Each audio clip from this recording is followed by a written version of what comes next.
The Chemistry of Delubrication references an article from News from Powder Tech, January 1, 2011, entitled Lubricant Removal and Soot Formation in PM Steel Parts, and select studies conducted by Sinterite Furnace. Acrywax is represented by the chemical formula C38, H76, N2O2. The material melts at 291 degrees Fahrenheit and vaporizes at 500 degrees Fahrenheit. In the 950 to 1050 Fahrenheit temperature range, the methane, carbon monoxide, and CX, HX+2, molecules decompose to soot. This decomposition to soot is accelerated by the presence of elemental nickel, zinc oxide found in zinc stearate, and higher surface area iron powder. This is the primary source of unwanted carbon in a sintering furnace, and due to the belt moving through the furnace, this carbon is carried through the high heat section, into the cooling section, causing a variety of problems, which will be discussed later in this presentation. When the decomposition to soot occurs outside the part, black soot is deposited on the parts and in the furnace. Soot that forms inside the part inhibits atomic motion over the iron particle surfaces, and prevents the development of necks or bonds between the particles. Soot buildup can rupture the surface of the part. To prevent blistering, all of the high carbon potential gas molecules should be removed from the part, before they can decompose into soot. This can be accomplished by oxidizing the carbon atoms to CO2 and water vapor, noting that this has to occur below 950 degrees. Inspection of the EBS molecule formula, C38, H76, N2O2, clearly shows there is not enough oxygen to oxidize all of the carbon.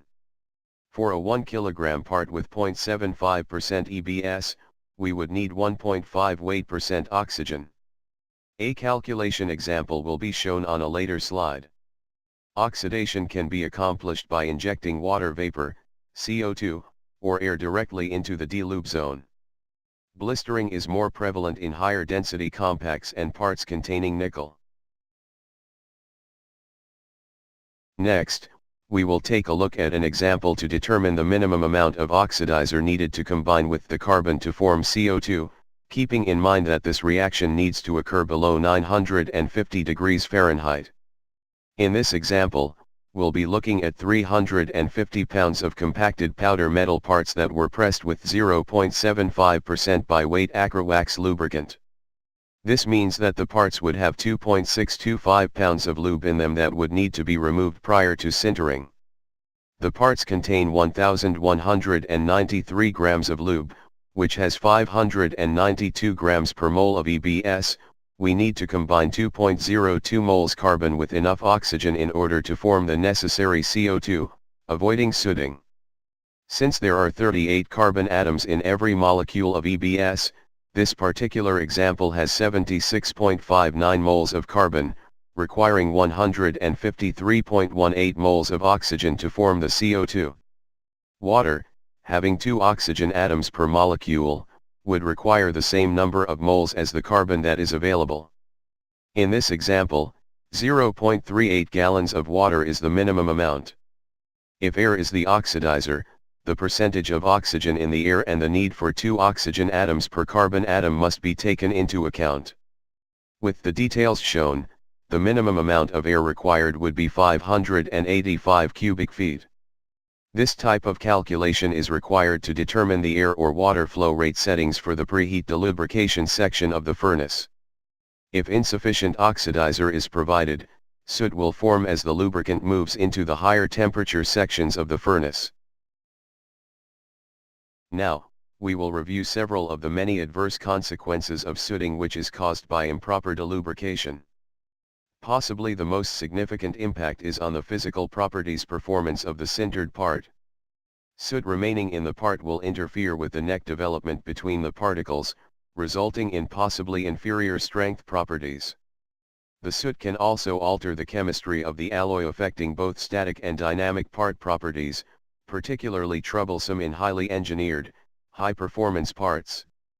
Soot will also cause problems with the furnace, particularly the belt, muffle, and accelerated cooling units. Carbon soot in a stainless steel, wire mesh belt furnace, will result in premature failure of the belt, as will be shown on the next slides. Material slugs, similar to those shown, are commonly found in sintering furnaces, occasionally being pulled out of the furnace and deposited around the unload table. In order to determine what these things are, and how they are formed, a first step is to perform a chemical analysis to determine their composition.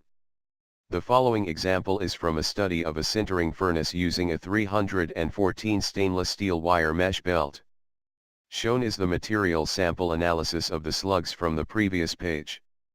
Carbon, manganese, phosphorus, sulfur, silicon, copper, nickel, chrome, molybdenum, and aluminum were measured and compared to the formulation of 314 stainless steel. All tested elements were within range of the 314 specification with the exception of chrome, which was nearly half of what is required. Given that the source material for the belt had tested within specification, it was concluded that the chrome had been depleted from the belt material during processing in the furnace. The current best theory, that explains the formation of the slugs, is available carbon in the high heat muffle, forms chrome carbides in the grain boundaries of the stainless steel belt. This carbide formation consumes chrome, reducing its content in the samples. Additionally, the chrome carbides cause intergranular corrosion of the crystallites of stainless steel, making available free crystallites. Then, the available carbon in the muffle enables eutectic melting of the stainless steel crystallites, which cumulatively forms the slugs. Details of this will follow. Therefore, the root cause of the problem is available carbon in the high heat section due to the inadequate delubrication of the PM parts in the preheat section of the furnace. This slide is an example of intergranular corrosion in a stainless steel. The missing spaces at the top of the sample are the missing crystallites that collect on the muffle floor, encounter carbon soot, melt eutectically, and add to the buildup of the slugs. As the intergranular corrosion and loss of material progresses, the belt weakens, shortening its service life. Iron comprises the bulk of a 314 stainless steel alloy and eutectic melting can occur, even at the molecular level. This slide is the iron-carbon binary phase diagram, showing that at temperatures around 2100 degrees Fahrenheit, 1150 degrees Celsius, iron and carbon can react to form a low melting point liquid. The normal operating temperature of the high heat section of a sintering furnace operates above 2000 degrees Fahrenheit, enabling melting with the right amount of available carbon. Later slides will show a similar response of carbon with nickel, particularly in the presence of silicon. Next, we will explore the chemistry of carbon soot in the high heat section of a sintering furnace that uses a silicon carbide ceramic muffle. Carbon that is carried into the high heat section of a sintering furnace mixes with silicon carbide that has been worn from the muffle surface by the sliding of the belt. Hydrogen, in certain conditions, can combine with the carbon in the silicon carbide molecule, forming methane which flows out of the furnace, leaving free silicon. The availability of carbon and silicon causes another mechanism for eutectic melting that shortens belt service life. This silicon-nickel phase diagram shows the temperature and resulting phase, as a function of mole fraction of silicon and nickel. The red outlined section of the phase diagram is shown zoomed to the right. Liquid phase can be achieved in the 2100 to 2200 degree temperature range for a band of mole fraction ratios. With the introduction of carbon to the nickel-silicon system, the phase diagram shows that eutectic melting can occur below 2100 degrees Fahrenheit. This eutectic melting is the mechanism that forms the slugs shown earlier in this presentation. Many modern sintering furnaces are equipped with some form of an accelerated cooling unit, used to achieve sinter hardening of the parts as they leave the high heat section of the furnace. Common to all accelerated cooling units is the use of an atmosphere to water heat exchanger that cools the atmosphere after it has pulled heat from the parts. Since these units rely on high velocity atmosphere flow and recirculation, If carbon is present in the cooling chamber, it will be pulled through the heat exchanger, resulting in a buildup of carbon on the heat exchanger fins. As the carbon coating increases in thickness, the cooling rate for the atmosphere diminishes, as does the atmosphere flow rate.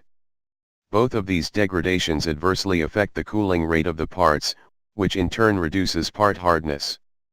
Long-term degradation of sinter-hardened part properties occurs as the carbon buildup increases in the heat exchanger. Part delubrication, arguably the most critical step in the sintering process, requires certain time, temperature, and atmosphere design.